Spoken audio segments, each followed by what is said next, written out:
तो दोस्तों सोचो, एक सुबह आप उठते हो, न्यूज चैनल खोलते हो और पता चलता है कि आपकी dream cafe racer royal Enfield Continental GT 650 की प्राइस 30,000 रुपए बढ़ गई है। शौक लगेगा ना।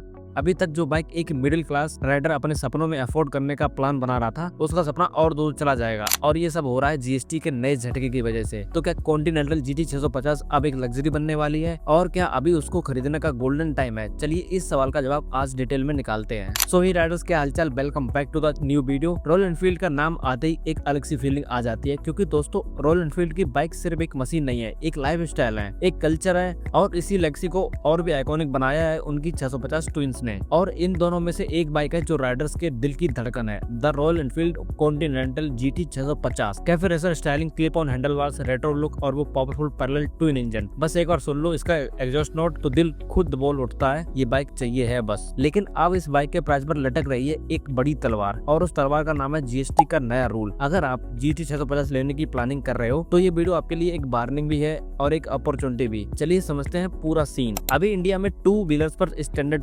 28% जीएसटी लगता है, और 350 सीसी से ऊपर वाली बाइक्स पर एक एक्स्ट्रा 3% सेस भी लगता है, जिससे इफेक्टिव टैक्स बन जाता है 31%। अब सुनिए असली धमाका। गवर्नमेंट एक नए प्रपोजल पर काम कर रही है। इसमें प्लान है कि बाइक्स को दो स्लैब में तोड़ दिया जाए। पहला, 350 सीसी से नीचे वाली बाइक्स पर जीएसटी 28% से घटाकर 18% कर दिया जाए। दूसरा, 350 सीसी से ऊपर वाली बाइक्स पर जीएसटी 28% से बढ़ाकर 40% कर दिया जाए, और ऊपर से सेस लगाने की भी बात चल रही है। मतलब सीधा सीधा लग्जरी गुड्स के बराबर टैक्स लगने वाला है। और यहीं पर प्रॉब्लम है, क्योंकि कॉन्टिनेंटल जीटी 650 जो एक 648 सीसी इंजन के साथ आती है, वो सीधे इस लग्जरी स्लैब में आएगी। मतलब दोस्तों, अगर ये प्रपोजल पास होता है तो जीटी 650 का टैक्स डबल से भी ज्यादा हो सकता है, और इसका बर्डन आएगा आपकी पॉकेट पर। अब एक सिंपल कैलकुलेशन करते हैं। कॉन्टिनेंटल जीटी 650 की बेस वेरिएंट का करंट एक्स शोरूम प्राइस है लगभग 3,26,000। अभी जो 31% टैक्स लगता है, उससे इसका बेस प्राइस बनता है करीब 2,49,000। अब अगर जीएसटी 40% हो गया तो इसका एक्स शोरूम प्राइस सीधा 3,48,000 हो जाएगा। और अगर सेस भी ऐड हुआ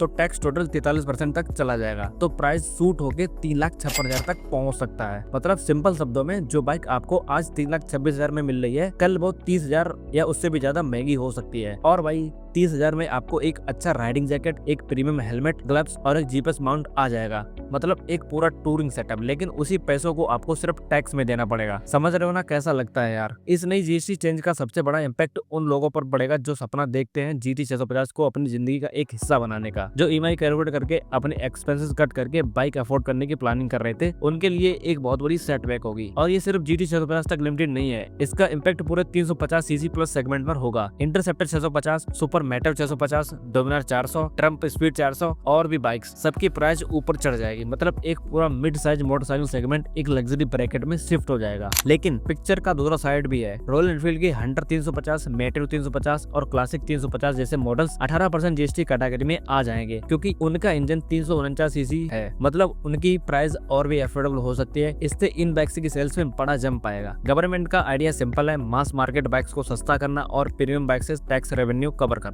लेकिन रॉयल एनफील्ड के सीईओ सिद्धार्थ लाल ने इस पर खुली चिंता जताई है। उनका कहना है कि 350 सीसी प्लस बाइक्स लग्जरी नहीं होती हैं, बल्कि ये राइडर्स के लिए जरूरत होती हैं, स्पेशली टूरिंग और लॉन्ग डिस्टेंस ट्रेवल करने के लिए। और अगर इंडिया अपने मिड साइज मोटरसाइकिल मार्केट को ग्लोबल लेवल पर लीडर बनाना चाहता है, तो ये टैक्स उस ड्रीम को डैमेज करेगा। तो दोस्तों, अब सवाल ये है, अगर आप कॉन्टिनेंटल जीटी 650 खरीदने का प्लान कर रहे थे, तो क्या ये सही वक्त है उसको घर लाने का? क्योंकि अगर जीएसटी प्रपोजल पास हो गया तो आपको अपनी ड्रीम कैफे रेसर के लिए और ज्यादा पैसे देने पड़ेंगे। मेरी पर्सनल एडवाइस होगी, अगर आपके दिल में जीटी 650 बस गई है तो ज्यादा डिले मत करो यार, कल काफी महंगा हो सकता है। अब आप मुझे कमेंट्स में बताओ, आपको लगता है कॉन्टिनेंटल जीटी 650 एक लग्जरी बाइक है या एक राइडर का पैशन और नीड? क्या ये टैक्स फेयर है या बाइकर्स के सपनों पर पानी फेरने जैसा है? अगर आपको ये वीडियो इन्फॉर्मेटिव लगे तो एक लाइक जरूर देना, अपने दोस्तों के साथ शेयर करो जो कैफे रेसर लवर्स हैं। और अगर आप चैनल पर नए हो तो सब्सक्राइब करके बेल आइकन दबाना मत भूलना, ताकि आपको हर नई वीडियो की अपडेट सबसे पहले मिले। चलो दोस्तों, मैं मिलता हूँ नेक्स्ट वीडियो में एक नए इंटरेस्टिंग टॉपिक के साथ। Till then, bye bye.